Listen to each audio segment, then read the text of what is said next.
Welcome back to Preps Today with John Millea. Happy Martin Luther King Jr. Day. We are recording on MLK Day because we wanted to get a fast start on the week, give you something to listen to in the next couple of days. He's John Millea from the MSHSL.org. You can find John's written work at John's Journal at MSHSL.org.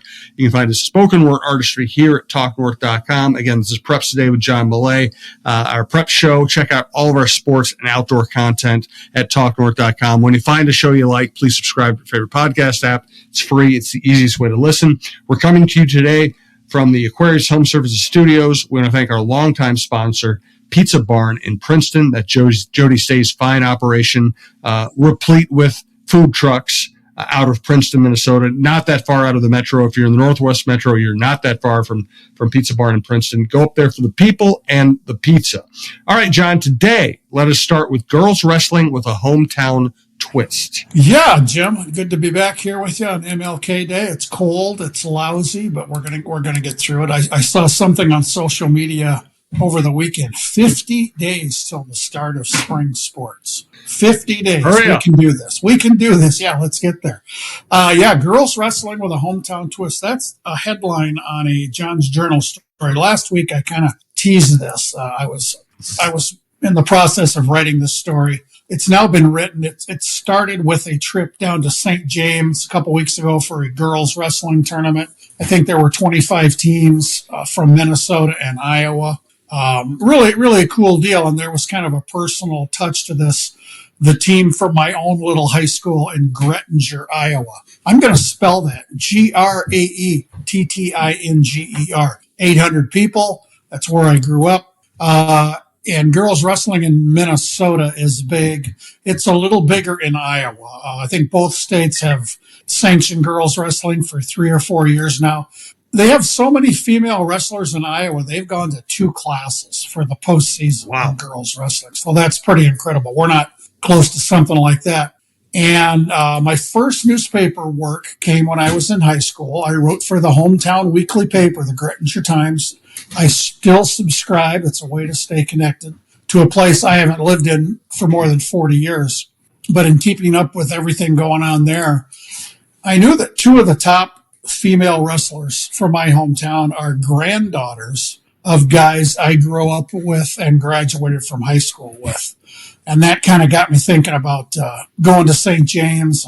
And then I also remembered I was a 6th grader when our school started a boys wrestling team. This was the winter of 1970-71. But I have vivid memories of our little gym just being full of people screaming at wrestlers and very exciting. Now, a lot has changed from my hometown. It's about 40 miles south of Fairmont and Jackson, Minnesota. So I'm almost a Minnesotan by birth, but missed it by a few miles.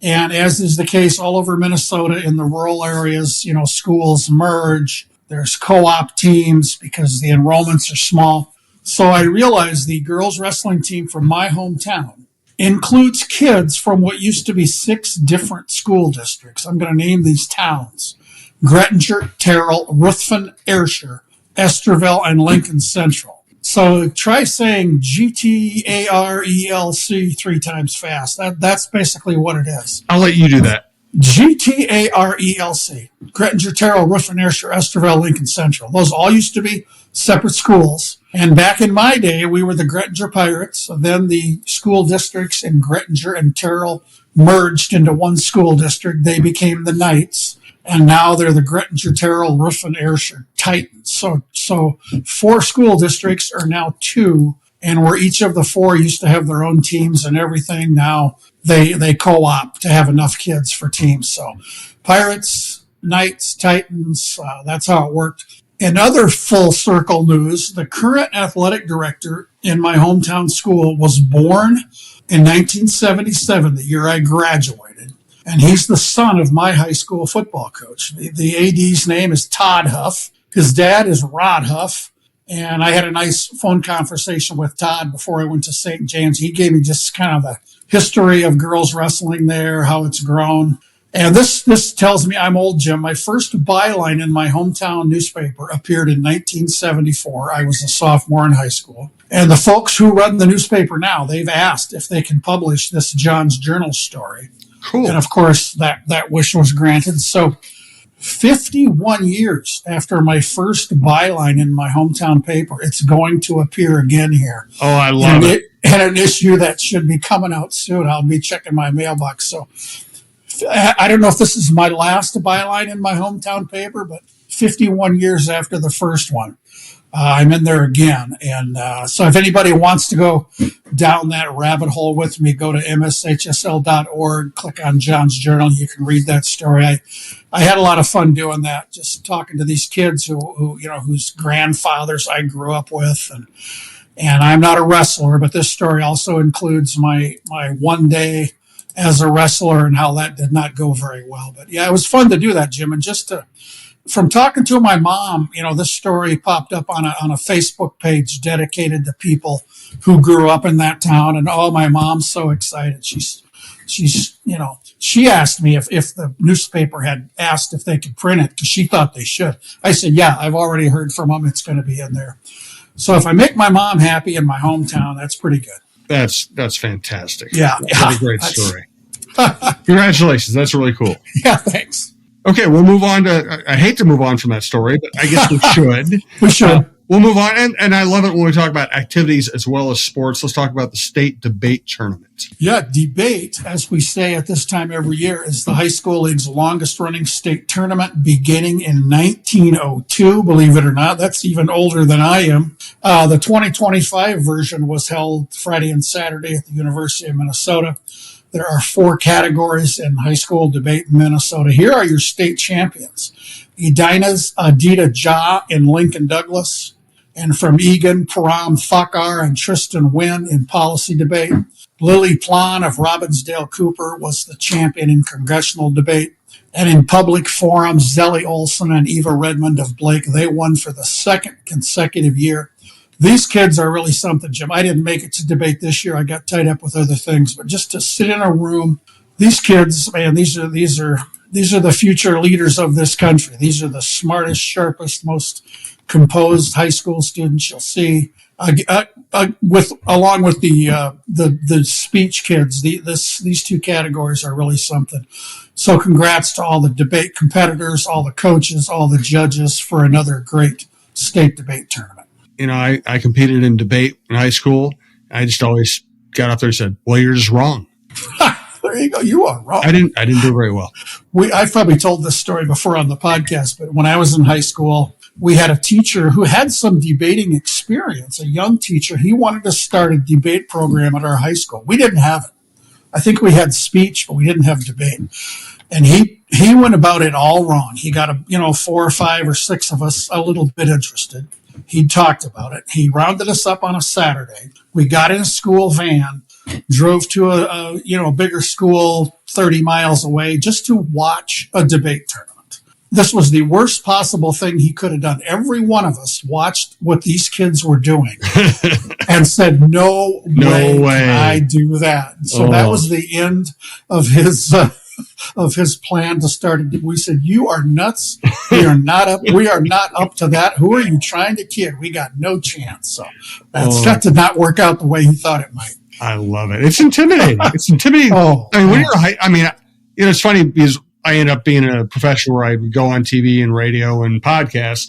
But when I was in high school, and up until I would say like my junior or senior year in high school, I couldn't get up in front of a class and speak. I would just freeze. I was kind of sweat. I was like broadcast news, Al Brooks again. I would just sweat and my tongue would get tied and I'd barely get through it. And it took me a lot of repetitions to be able to do it. I can't believe high school kids just get up in front of these huge crowds and just riff. It's amazing. Yeah, it's amazing. Yeah, it's so impressive. And that could have been the beginning of a great debate career for me, but it was not to be because I saw what those kids were doing. And I said that's impossible for me to do it. All my friends agreed. No doubt. Thanks again to Aquarius Home Services. And we want to hear more about Jody Stay's Pizza Barn in Princeton. Yeah, big things are happening. It's cold, but they're going to take care of you. And here's another way the Pizza Barn in Princeton takes care of you. They've had a great relationship with Big Boar Barbecue Sauce and Hanover. And the Pizza Barn and Big Boar have cooked up another pretty special deal. The Pizza Barn is now offering Big Boar bourbon sauce. You can get a side for dunking, or you can have your bone-in or boneless wings covered in that delicious bourbon sauce from Big Boar. I like the sound of that. And like we said, it's dang cold out there. But the Pizza Barn, they'll warm you right up with their lunch buffet Monday through Friday from 11:30 to 1:30. You're guaranteed to find a whole bunch of delicious options every day. This week, for example, they're offering chili cheese dogs. This is a good time for chili cheese dogs. They're made with all beef hot dogs and Chef Shorty's homemade chili con carne. That sounds great. Thanks again to our friend Jody Stay and her great crew at the Pizza Barn for more than 40 years of outstanding service. Yes, thank you very much, Jody. We appreciate everything you've done for us as well as your own community. Let's go to a big milestone. Yeah, just a brief congratulatory note here, Jim, to a friend of mine, Sauk Center girls basketball coach Scott Bergman. Last week, he got his 700th career win. That's a big number. That's up there in the ranks of girls basketball coaches. He's a native of Frazee, graduate of the University of St. Thomas. Scott's been the Main Streeters head coach since 2002. He's also the activities director, does a great job all around. I've been to girls basketball in Sauk Center. I've seen him play at state. Scott's a great guy, and he does a great job in lots of different areas. Excellent. Now let's get to two of our set pieces, to my favorite parts of the show. Number one, thank a ref. Yeah, this is kind of thank a ref time. I think this last week was officially designated as Officials Appreciation Week. Down at Sleepy Eye St. Mary's, they held a thank a ref night at a basketball game where both teams, St. Mary's and Gibbon, Fairfax, Winthrop, all the players posed for photos with the officials. And then the St. Mary's kids wrote thank you notes and had gift cards for the officials for their basketball game. Down in Pine Island, they had a wrestling duel, and it was designated as Thank a Ref Night, and Michael Woltman was the wrestling official for that night. He was honored. That's pretty good. And during a night of basketball with several levels of competition with Cannon Falls, Pine Island honored all the officials doing, the ninth grade, the JV, the varsity. They went out of their way to honor Luke Decker, Colin Ferguson, Craig King, Chuck Sibley, David Broadwater, Eric Kittleson, and Justin Ruberg. We can't thank our officials enough, including all of our judges, such as at the debate tournament. They do great work for everybody. Yes, sir. Now let's get to the last segment of the show. One of our favorites, again, the MSHSL Most Valuable Teammate.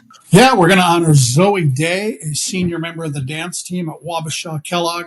Zoe exemplifies the characteristics of an exceptional teammate, creating an environment that values diversity and promotes open communication. Zoe plays a pivotal role in promoting athlete recovery care. She equips teammates with the necessary tools and knowledge to maintain optimal mental and physical well-being. Congrats to Zoe Day of Wabasha Kellogg on being named a most valuable teammate.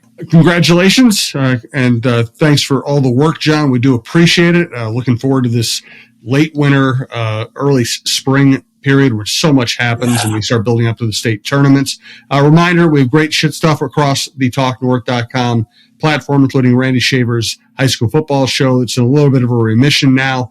Don Mitchell's show, Mike Grimm on the Gophers, John Krasinski on the Wolves, Russo on hockey, LaPanta on hockey, Bardown Beauties on hockey, Roy Smalley, Lavelle Neal. And now that Roy Smalley's retired, the only place you can hear him is on this network, Talking Baseball, along with Lavelle Neal and myself on the Chin Music Show. Check it all out. Subscribe to the shows you like, and check back here next week for Preps Today with John Millea.